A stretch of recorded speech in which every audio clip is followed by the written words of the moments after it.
नमस्कार, आप देख रहे हैं टीटी न्यूज। मैं हूं आंचल गुलाटी गुंबर। आगे बढ़ने से पहले एक नजर सुर्खियों की तरफ।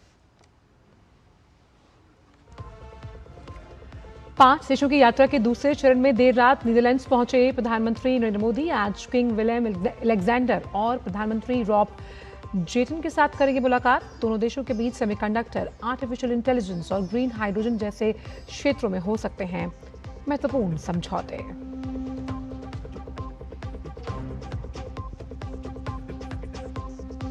प्रधानमंत्री नरेंद्र मोदी का नीदरलैंड्स में हुआ शानदार स्वागत।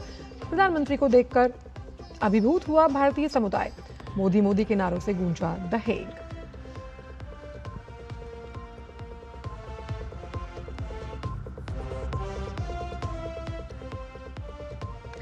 केंद्रीय गृह मंत्री अमित शाह आज गुजरात के दौरे पर विभिन्न कार्यक्रमों में लेंगे हिस्सा। गांधीनगर लोकसभा क्षेत्र के विकास कार्यों की प्रगति की करेंगे समीक्षा।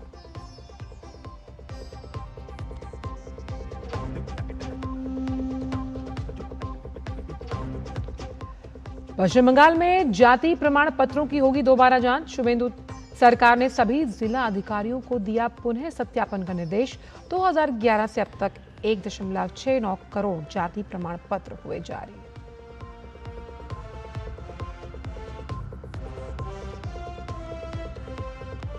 और खेल की खबरों में थाईलैंड ओपन में आज चिराग शेट्टी और सात्विक साईराज की जोड़ी सेमीफाइनल मुकाबला खेलेगी। मलेशियाई जोड़ी के साथ होना है सामना।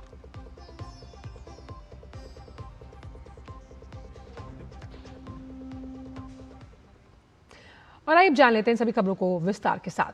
5 देशों की यात्रा के दूसरे चरण में प्रधानमंत्री नरेंद्र मोदी नीदरलैंड्स में हैं। एम्स्टरडैम के शिफॉल हवाई अड्डे पर प्रधानमंत्री का बेहद गर्मजोशी से स्वागत हुआ। प्रधानमंत्री का अभिनंदन रियर एडमिरल लुडगर ब्रूमेलर ने किया। नीदरलैंड्स के विदेश मंत्री टॉम बेरेंसन भी प्रधानमंत्री के स्वागत के लिए एयरपोर्ट पहुंचे। प्रधानमंत्री मोदी आज नीदरलैंड्स के प्रधानमंत्री रॉब जेटन के साथ द्विपक्षीय वार्ता करेंगे और देश के राजा विलियम अलेक्जेंडर और रानी मैक्सिमा से भी मुलाकात का कार्यक्रम है। इस दौरान semiconductor, artificial intelligence, green hydrogen, जल प्रबंधन और नवीकरणीय ऊर्जा जैसे क्षेत्रों में कई अहम समझौतों पर हस्ताक्षर होने की उम्मीद है।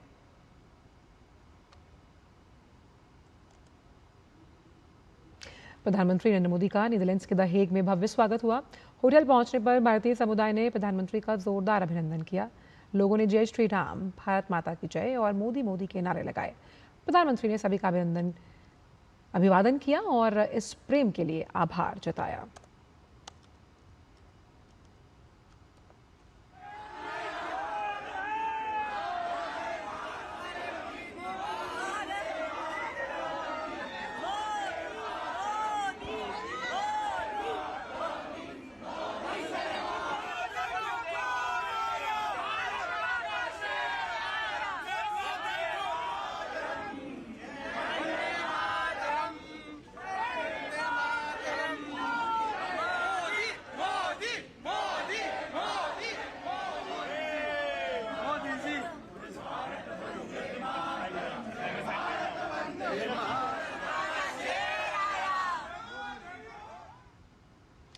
द हेग में डच कलाकारों ने प्रधानमंत्री के स्वागत में राग दुर्गा पर आधारित प्रस्तुति पेश की। साधुराम अनुपम बानी की इस प्रस्तुति में जो कलाकार शामिल हुए उनमें कोलिन मेजर, कोरा गिरिवेनबोस, सत्यकाम मोहक मसिंग और हेइको दिजकर शामिल हैं। प्रधानमंत्री ने इस प्रस्तुति को सराहा और कलाकारों के उत्साह का वर्णन किया।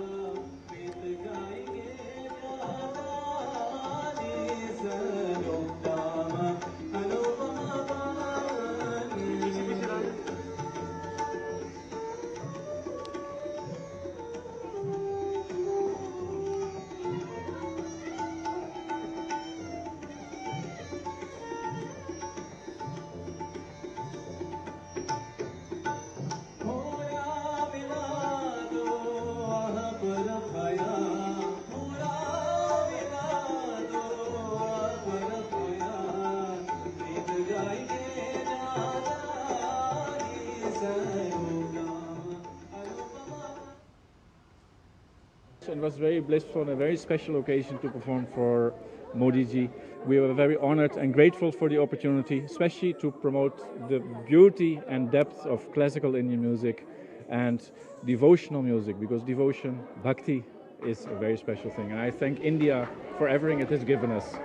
Yeah, it was a great honor for me and quite intense having eye contact with one of the great world leaders. But I feel it was a prestigious moment to perform. I'm very happy to stand here and to play the Indian flute, the Bansuri that I'm taught by my Guruji, Pandit Hariprasad Chaurasia. I'm very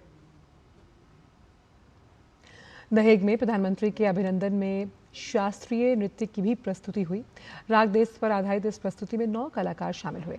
सौम्य शुक्ला और इंदु पांडे ने कथक, अनिका मिश्रा और सीता कादम ने ओडिसी, श्रद्धा और अंजलि पद्मकुमार ने Bharatanatyam, Mary Jane और अक्षय सुंदर ने कुचिपुड़ी और लक्ष्मी शशिधरन ने मोहिनी अट्टम नृत्य प्रस्तुत किया।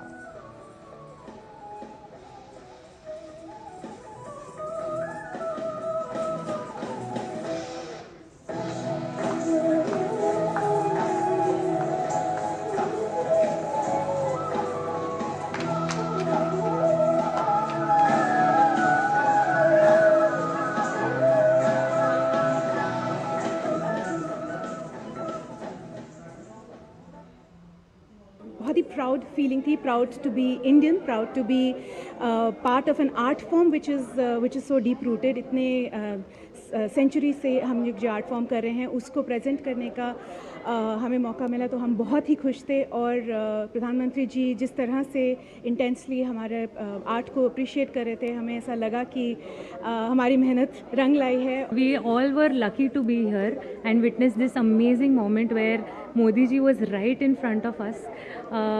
It was more than a fan moment. We really feel very, very proud to be here. And he really respects art. The way he was really appreciating all our performances. It was really amazing to see that he really respected it and he was here. दहेग में प्रधानमंत्री की अभिनंदन में गरबा की भी प्रस्तुति हुई। 7 कलाकारों ने गरबा नृत्य की प्रस्तुति दी।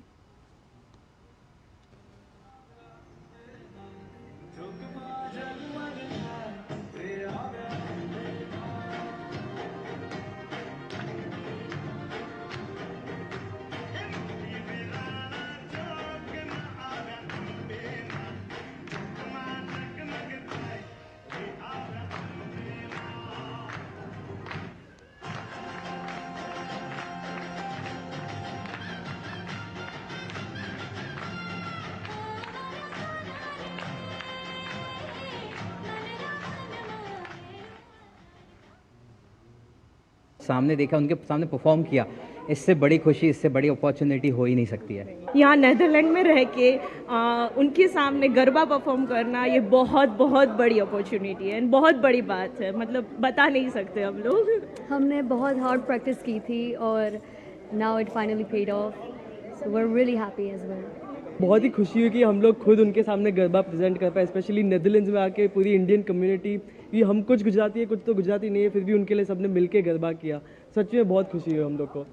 It was an amazing experience, so happy to do it with this amazing team as well, and very honored to do it. It was so nice, very nice. Yeah, it was an amazing opportunity.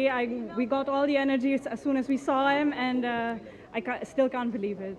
We love Modi ji. Bharat Mata ki jai. Bharat Mata ki jai. Vande Mataram. Vande Mataram. वहीं योग को लेकर बढ़ता उत्साह Bharat Netherlands के गहरे सांस्कृतिक जुड़ाव की खास तस्वीर पेश कर रहा है। नीदरलैंड्स में बड़ी संख्या में लोग योग को अपनी जीवन शैली का हिस्सा बना रहे हैं। भारत की प्राचीन परंपरा अब दुनिया को जोड़ने का माध्यम बन रही है। देखिए रिपोर्ट। नीदरलैंड में योग की बढ़ती लोकप्रियता भारत के बढ़ते सॉफ्ट पावर की मिसाल बन रही है। तो साथ ही योग सिर्फ जुड़ने का, योग सिर्फ फिटनेस का माध्यम नहीं बन रहा है, बल्कि ये भारत की संस्कृति के प्रति एक लगाव और आकर्षण को भी दिखाता है।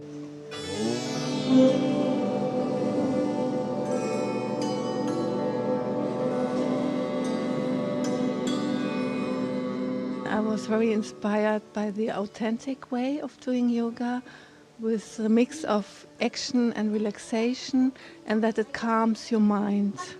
So I feel a deeper connection with something doing yoga.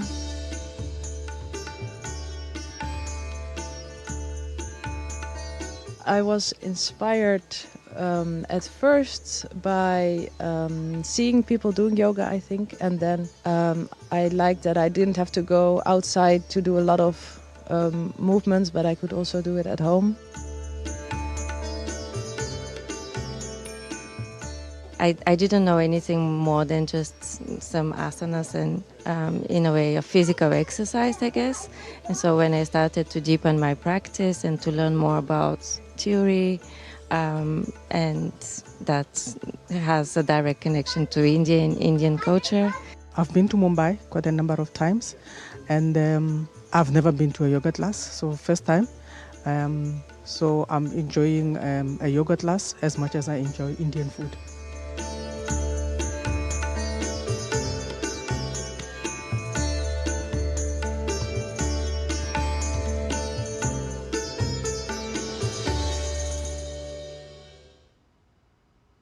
वक्त ब्रेक का, आप देखते रहिए टीटी न्यूज़।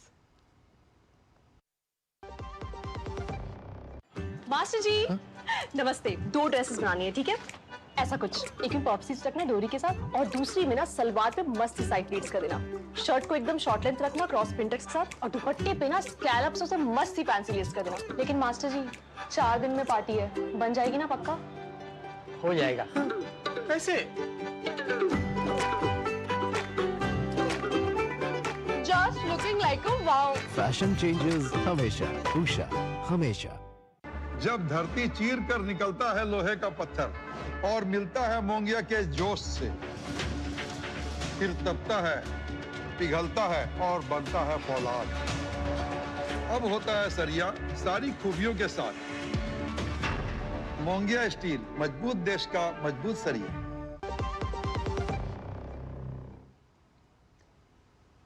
ब्रेक के बाद का स्वागत। बढ़ते हैं आगे। भारत और ओमान के बीच प्राचीन समुद्री और व्यापारिक संबंधों को उजागर करने के लिए प्राचीन व्यापार मार्ग INSV कौंदनिया की यात्रा शीर्षक से एक विशेष कार्यक्रम का सह आयोजन किया गया। इस कार्यक्रम में कई स्थायी प्रतिनिधियों और राजनयिक कोर के सदस्यों ने हिस्सा लिया। साथ ही इसमें INSV कौंदनिया के नाविकों ने भी हिस्सा लिया और हाल ही में किए गए समुद्री अभियान का प्रदर्शन किया, जिसमें हिंद महासागर के प्राचीन व्यापार मार्गों की तलाश की गई। दरअसल इस आयोजन में प्राचीन भारतीय सिलाई तकनीक से बने जहाज INSV कौंदनिया की ऐतिहासिक यात्रा और समुद्री विरासत पर प्रकाश डाला गया। इस कार्यक्रम ने समकालीन समुद्री शासन और मानवता के एक साथ जुड़ने, साझा करने, समृद्ध होने के प्रयासों के महत्व को भी दोहराया। आपको बता दें कि इस जहाज का निर्माण सितंबर 2023 में शुरू हुआ था और इसे फरवरी 2025 में गोवा राज्य में लॉन्च किया गया था।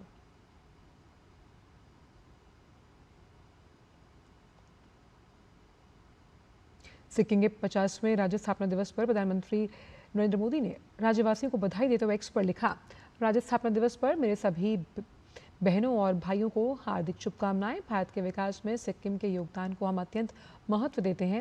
राज्यवासियों के अच्छे स्वास्थ्य और समृद्धि की कामना करते हैं। ये अवसर ऐसे समय में आया जब सिक्किम अपना 50वां राज्य स्थापना दिवस मना रहा है। कुछ दिन पहले मुझे सिक्किम के लोगों के बीच समारोह में शामिल होने का सौभाग्य प्राप्त हुआ।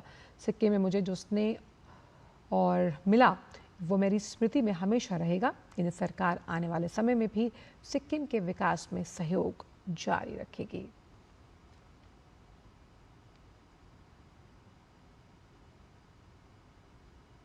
पश्चिम बंगाल सरकार की ओर से दूरसंचार मार्ग अधिकार नियम 2024 को आधिकारिक रूप से लागू किया गया। उसके बाद केंद्रीय दूरसंचार मंत्री ज्योतिरादित्य सिंधिया ने सोशल मीडिया एक्स पर पोस्ट किया। उन्होंने बंगाल को दूरसंचार नियम 2024 के अनुरूप बनाने के लिए मुख्यमंत्री शुभेंदु को धन्यवाद दिया। सिंधिया ने लिखा, ये डिजिटल अवसंरचना को मजबूत करने की दिशा में एक महत्वपूर्ण कदम है। सालों तक बंगाल के लोग केंद्र सरकार की कई परिवर्तनकारी प्रमुख पहलों के पूर्ण लाभों से वंचित रहे, जिसके कारण राज्य डिजिटल अवसंरचना और कनेक्टिविटी में पिछड़ गया, जबकि देश के अधिकांश हिस्से तेजी से आगे बढ़े। प्रधानमंत्री के दूरदर्शी नेतृत्व और दोहरे इंजन शासन की भावना के तहत यह ऐतिहासिक कदम कनेक्टिविटी को और बढ़ाएगा।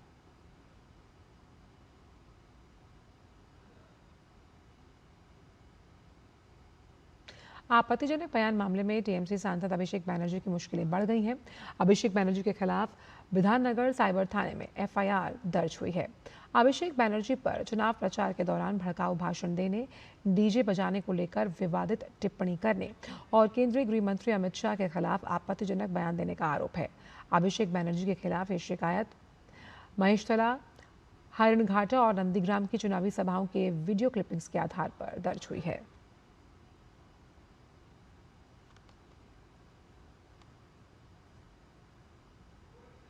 पश्चिम बंगाल में भाजपा सरकार ने राज्य में जारी जाति प्रमाण पत्रों को लेकर बड़ा प्रशासनिक फैसला लिया। सरकार ने सभी उप विभागीय अधिकारियों को निर्देश दिया कि वर्ष 2011 के बाद जारी सभी जाति प्रमाण पत्रों की दोबारा जांच और सत्यापन किया जाए। इस कदम का उद्देश्य राज्य में जारी प्रमाण पत्रों की सत्यता और पारदर्शिता को सुनिश्चित करना बताया गया। इस दौरान जिन लोगों के नाम एसआईआर अभियान में मतदाता सूची से हटे हैं, उनको भी जाति प्रमाण पत्रों की समीक्षा करनी होगी और सरकारी आंकड़ों के अनुसार साल 2011 के बाद अब तक लगभग 1.69 करोड़ जाति प्रमाण पत्र जारी किए गए। इनमें अनुसूचित जाति, अनुसूचित जनजाति, अन्य पिछड़ा वर्ग के प्रमाण पत्र शामिल हैं। एससी श्रेणी में 1 करोड़ प्रमाण पत्र, एसटी श्रेणी में 21 लाख प्रमाण पत्र और वहीं ओबीसी श्रेणी में 48 लाख प्रमाण पत्र और द्वारे सरकार शिविरों के माध्यम से 47.80 लाख जाति प्रमाण पत्र जारी किए गए। सरकारों ने अधिकारियों को ये सुनिश्चित करने के लिए कहा कि सभी प्रमाण पत्र मौजूदा नियम और कानून के अनुसार जारी किए गए हों। फर्जी प्रमाण पत्रों के खिलाफ शुभेंदु सरकार सख्त कार्रवाई करने वाली है। नियम अनुसार जांच के बाद उचित कानूनी कार्रवाई भी की जाएगी। केंद्रीय गृह मंत्री अमित शाह आज से गुजरात के 2 दिवसीय दौरे पर रहेंगे, जहां वो अपने संसदीय क्षेत्र गांधीनगर सहित राज्य की कई अहम विकास परियोजनाओं की उच्च स्तरीय समीक्षा करेंगे। वहीं इस महत्वपूर्ण दौरे पर गृह मंत्री सरखेज गांधीनगर राजमार्ग के आधुनिकीकरण कार्यों की प्रगति की समीक्षा करेंगे। ग्रीन लोकसभा पहल के तहत गांधीनगर में वृक्षारोपण कार्यों की समीक्षा बैठक होगी। साथ ही क्षेत्र के जल संकट को दूर करने के लिए तालाबों और जीर्णोद्वार और इंटरलिंकिंग परियोजना के साथ साथ जीयूडीसी और मानसा नगर पालिका के विकास कार्यों का भी केंद्रीय मंत्री जायजा लेंगे।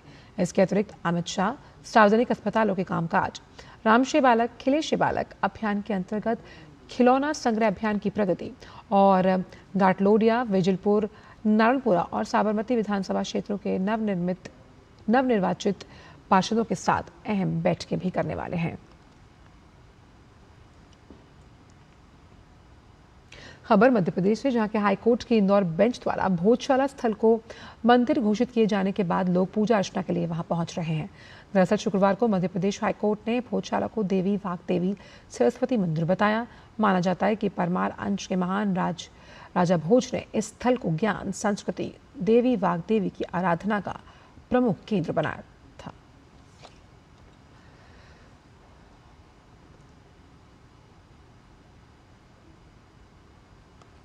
केंद्र सरकार ने आज से शुरू होने वाले अगले पखवाड़े के लिए पेट्रोलियम उत्पादों की नई दरें अधिसूचित कर दी। इसके तहत पेट्रोल के निर्यात पर 3 रुपये प्रति लीटर शुल्क लगेगा, जिसमें स्पेशल एडिशनल एक्साइज ड्यूटी यानी SAED होगा और रोड एंड इंफ्रास्ट्रक्चर सेस 0 रहेगा। डीजल के निर्यात पर यह शुल्क 16 रुपये 5 पैसे प्रति लीटर तय किया गया, जबकि एविएशन टर्बाइन फ्यूल यानी ATF के निर्यात पर 16 रुपये प्रति लीटर केवल सेड के रूप में वसूला जाएगा। सरकार ने स्पष्ट किया कि घरेलू खपत के लिए बेचे जाने वाले पेट्रोल और डीजल पर मौजूदा उत्पाद शुल्क दरों में कोई बदलाव नहीं किया गया, यानी बदली हुई दरों का आम आदमी पर कोई असर नहीं पड़ेगा।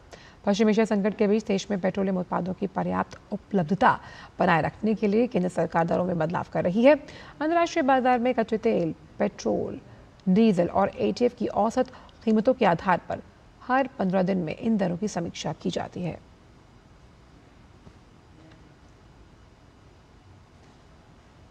फिलहाल वक्त ब्रेक का, आप देखते रहिए DD न्यूज़। मास्टर जी नमस्ते, 2 ड्रेसेस बनानी है, ठीक है? ऐसा कुछ, एक में पॉप स्लीव्स रखना है डोरी के साथ और दूसरी में ना सलवार पे मस्त साइड प्लीट्स कर देना। शर्ट को एकदम शॉर्ट लेंथ रखना क्रॉस प्रिंटेक्स के साथ और दुपट्टे पे ना स्कैलप्स से मस्त सी फैंसी लेस कर देना। लेकिन मास्टर जी 4 दिन में पार्टी है, बन जाएगी ना पक्का? हो जाएगा। कैसे? Just looking like a wow. Fashion changes हमेशा, उषा हमेशा।